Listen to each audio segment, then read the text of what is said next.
आ गए हम लोग। This equation have exactly one root lie between 0 to 1। तो इसमें कंडीशंस हम क्या क्या लगाते हैं बताओ। सबसे पहले तो इसका d ग्रेटर देन 0 करते हैं, हाँ या ना। फिर हम करते हैं कि f0 और f1 का जो प्रोडक्ट है वो निगेटिव होना चाहिए। तो एग्जैक्टली वन रूट 0 से 1 के बीच में होता है कि नहीं होता है। अच्छा, d की अगर बात करेंगे तो 1b² माइनस 4ac, ये वैल्यू कैसी होनी चाहिए, पॉजिटिव। तो इसका मतलब 4a कैसा होना चाहिए, बोलो भाई। 4a कैसा होना चाहिए, Less than 1. Less than 1। Yes. Sorry, 4a 1 से लेस होना चाहिए। तो a की वैल्यू 1/4 से छोटी होनी चाहिए, जो भी होनी चाहिए। अब what is f0, a। What is f1, a+2 आएगा क्या, लेस देन 0 होना Yes, चाहिए। sir. यहाँ से a कहाँ से कहाँ लाई करते हैं, -2 से 0। So 0. तो दोनों में कॉमन पार्ट यही आ गया, हाँ यार। तो फाइनल आंसर क्या आया, ए इज लाइज बिटवीन -2 से 0। देख लो भाई, कोई कंफ्यूजन। हम्म, सही है ना। तो इसका आंसर क्या होना चाहिए, इसका आंसर ए होना चाहिए। अच्छा, ए में एक प्रॉब्लम है, यहाँ पे इक्वलिटी नहीं लगी होनी चाहिए। Yes sir. ठीक। Yes sir. Sir, ए में यहाँ इक्वलिटी नहीं लगी होनी चाहिए, वरना एग्जैक्टली एक रूट जो है वो बन जाएगा क्या, 1। uh, वरना एक रूट 1 बन जाएगा ना। अगर यहाँ इक्वलिटी लगा देंगे तो एक रूट 1 बन जाएगा, जबकि रूट 0 से 1 के बीच में होने चाहिए, 1 रूट नहीं होना चाहिए। नहीं समझे,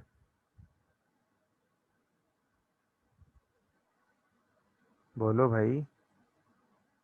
हम्म, सही है ना। Yes sir. यस। वैसे अगर चाहें तो हम ये केस काउंट कर सकते हैं। अगर ये 0 ले लें और ये 1 ले लें, तो भी तो एक रूट 0 से 1 के yes, sir. बीच में Yes, मैच sir. कर। तब भी तो एक रूट 0 से 1 के बीच में आ जाएगा ना, सही है, इक्वलिटी हो सकती है भाई। f(1) की वैल्यू 0 हो सकती है, इसका मतलब। अच्छा क्वेश्चन है फिर, स्टार लगा के यहाँ लिख दो, f(1) कैन बी 0। सही है, बट उस केस में f(0) कैसा होना चाहिए, Non-zero. नहीं है। अगर f(1) 0 हो रहा है Non-zero. तो f(0) जो है वो पॉजिटिव होना चाहिए, निगेटिव होना चाहिए, नहीं पॉजिटिव होना चाहिए। पॉजिटिव। Positive. और f(0) की वैल्यू a आएगी, और a पॉजिटिव आएगा नहीं, ये तो निगेटिव ही आएगा ना। हम्म, अगर हम 1 को 0 ले भी लें, तो a की वैल्यू -2 ले भी लें सपोज, तो f(1) की वैल्यू कैसी होनी चाहिए, पॉजिटिव ही होनी चाहिए। और f(1) कभी पॉजिटिव आएगा, सॉरी f(0) कभी पॉजिटिव आएगा, बताओ। f(0) क्या आ रहा है, a।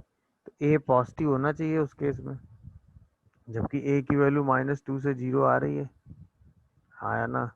तो ये पॉसिबल नहीं है। सही है भाई।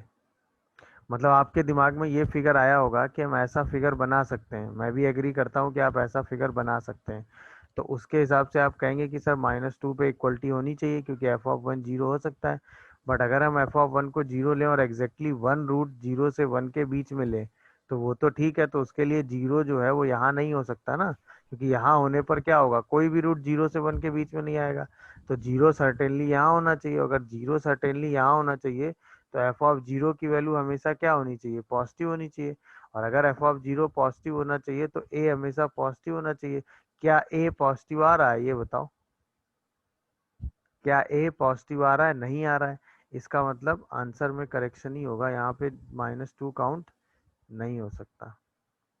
समझ गए कि नहीं, -2 को काउंट क्यों नहीं करेंगे। जो आपके दिमाग में डाउट आया था वो क्यों नहीं हो सकता, ये बात समझ में आई सबको। क्या कह रहे हैं, बोथ रूट्स ग्रेटर देन 3 की कंडीशंस क्या होती है बताइए। फिर D is greater than D equal greater to than 0, equal to सबसे 0 पहले d ए ग्रेटर देन 0, फिर a into f(3) is greater positive than होता 0, है। Greater than. फिर बी -b/2a किससे ग्रेटर ग्रेटर देन होता है, 3 ग्रेटर देन Greater 3। than 3 3. बस तब तो सारी कंडीशन ओके हैं। चलिए सबसे पहले डी की बात करते हैं। तो डी क्या हो जाएगा, 36m² minus 4 9m² minus 2m+2 क्या greater than or equal to 0 आएगा। 36 कैंसिल हो जाएगा, ये क्या बनेगा 8m माइनस 8 आ रहा है क्या, बोलो भाई। Yes, sir. यानी m जो 8m है plus वो 1 से इनफाइनाइट आ जा रहा है, क्या कहते हो, पहला तो Yes. Result done. अच्छा अब ए की वैल्यू तो 1 दे रखी है, ए की वैल्यू कितनी दे रखी है भाई 1। व्हाट इज f(3), जल्दी बताओ। 9 9m² minus 20m नहीं plus 11. 9 माइनस नहीं 9 माइनस, अच्छा 9m², Minus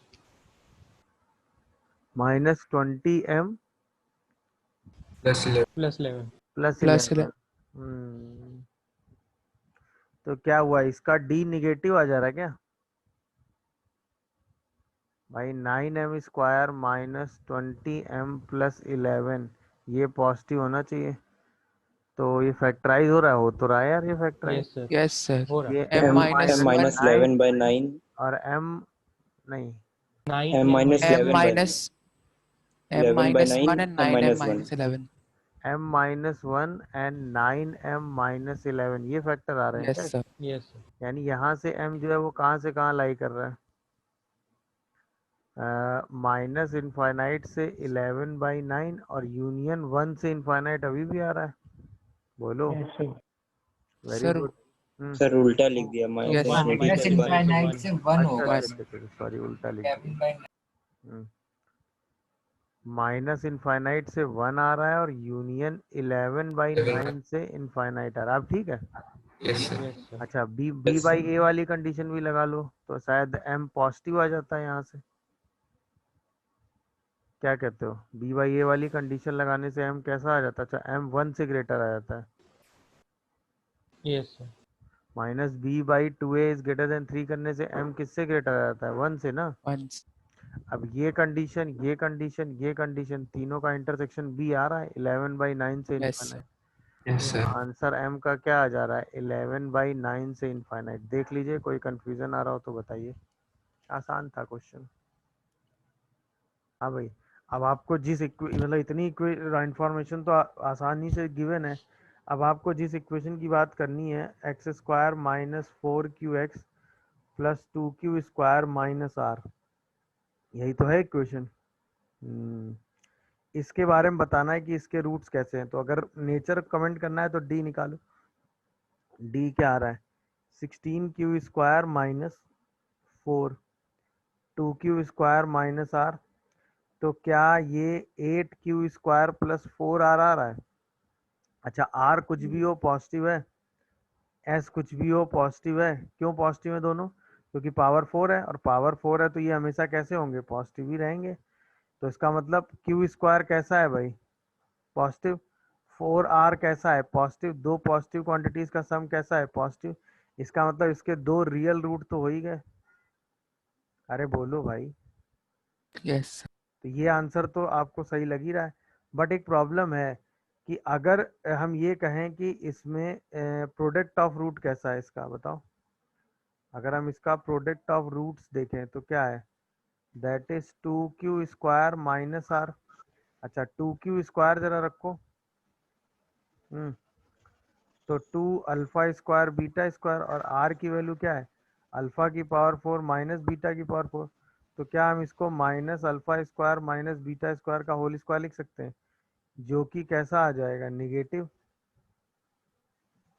इसका मतलब प्रोडक्ट ऑफ रूट कैसा है, निगेटिव है। इसका मतलब वन रूट कैसा है, पॉजिटिव,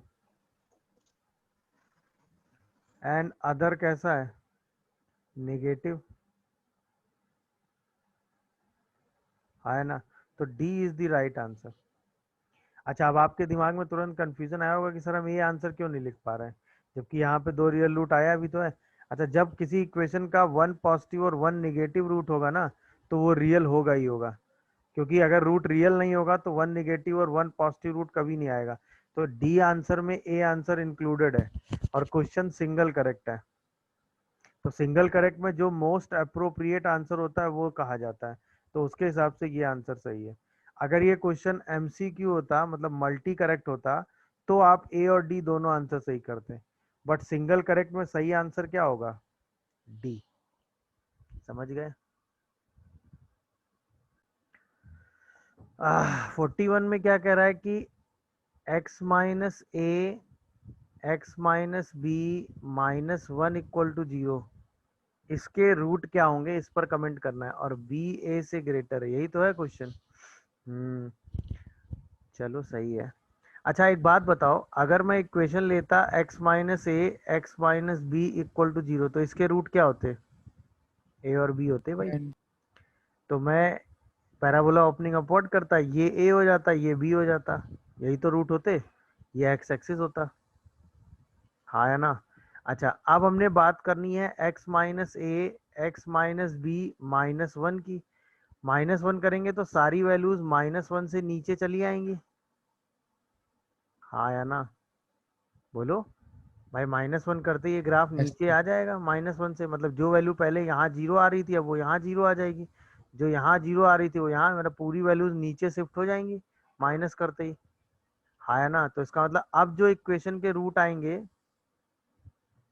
अल्फा और बीटा वो यहाँ आएंगे, तो इसका मतलब एक रूट कहाँ लाई करेगा? माइनस इनफाइनाइट से ए के A. बीच में, और एक रूट कहाँ लाई करेगा? बी से इनफाइनाइट के बीच में। क्या ये तरीका समझ में आया सबको?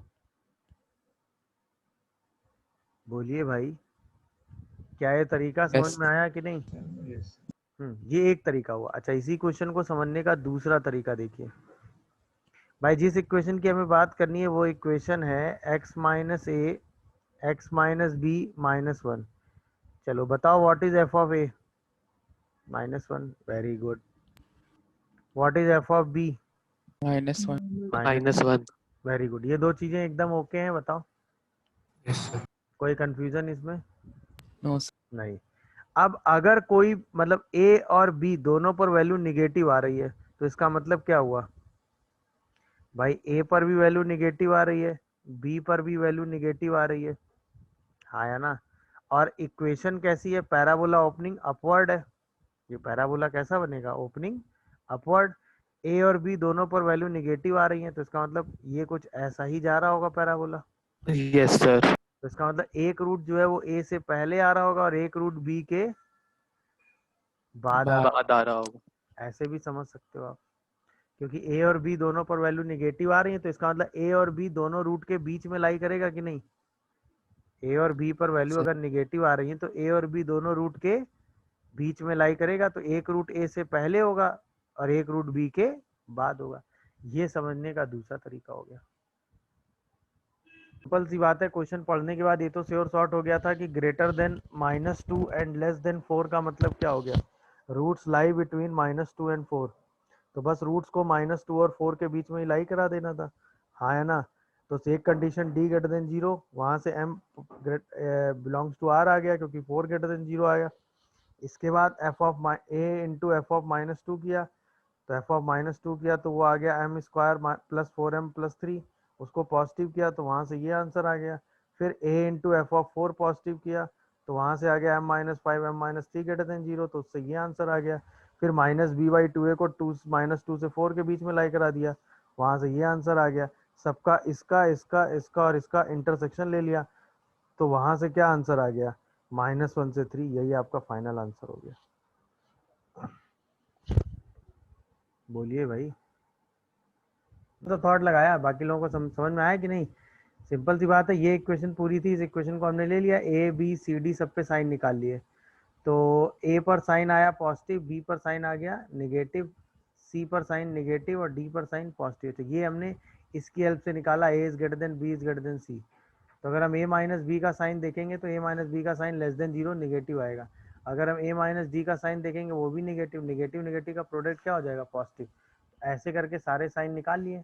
इसके बाद चूंकि ए बी सी डी के हिसाब से अगर इसका ग्राफ देखेंगे तो ए पर पॉजिटिव है, बी पे नेगेटिव, सी पे नेगेटिव, डी पे पॉजिटिव है, उस हिसाब से इसका साइन कैसा आ जाएगा? ये ग्राफ कुछ ऐसा बनेगा, क्योंकि पैराबोला ओपनिंग अपवर्ड हो जाएगा ना, क्योंकि एक्स स्क्वायर का कोफिशिएंट पॉजिटिव आ रहा है। हाँ या ना? बोलिए, समझ गए कि नहीं? तो उस हिसाब से आंसर दो रियल एंड डिस्टिंक्ट रूट का आ जाएगा। अगर स्पेसिफिक और पूछा गया होता तो एक रूट ए से बी के बीच में है और दूसरा रूट सी से डी के बीच में। बोलो भाई, यहाँ 2 करने के बाद डी आंसर आ जाएगा भाई। अगर मैं एफ ऑफ अल्फा निकालूं तो क्या आएगा? A square alpha square plus 2b alpha plus 2c। बोलो, Yes. B alpha plus c की वैल्यू कितनी है? Minus a square alpha square. तो यहाँ से देखो a square alpha square minus 2a square alpha square, तो क्या है value? Minus a square alpha square आ जाएगी। यहीं से एफ ऑफ बीटा निकाल लो, a square beta square plus 2b beta plus 2c आ जाएगा। इसी को लिख दो ए स्क्वायर बीटा स्क्वायर। अब यहाँ से जरा 2b बीटा प्लस 2c की वैल्यू कितनी है? A square beta square. तो ये value 2a square beta square आ गया। ये वैल्यू कैसी आ रही है? बोलो, नेगेटिव। और ये वैल्यू कैसी आ रही है? पॉजिटिव। इसका मतलब गामा इज लाई बिटवीन क्या होगा? Alpha and beta. यही तो होगा भाई। उस इक्वेशन का एक रूट तुरंत किसके बीच में लाई कर जाएगा? अल्फा से बीटा के बीच में।